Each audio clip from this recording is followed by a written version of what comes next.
Almost 100 Palestinians have been reported killed in Israeli attacks across Gaza over the past 24 hours, including 75 killed in airstrikes on two homes in the northern town of Beit Lahia.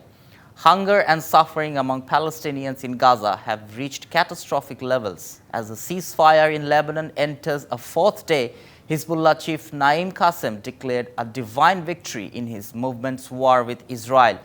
Israel's genocide in Gaza has killed over 44,000 Palestinians and wounded over 1 lakh since October 7, 2023. At least 1,139 people were killed in Israel during the Hamas-led attacks that day, and more than 200 were taken captive. In Lebanon, at least 3,961 people have been killed and 16,520 wounded in Israeli attacks since the war on Gaza began. নগদের সর্বোচ্চ বার 167 টাকা রিচার্জে পাবেন 1 লাখ টাকা পুরস্কার। আরও আছে প্রতি সপ্তাহে পুরস্কার ও ক্যাশব্যাক।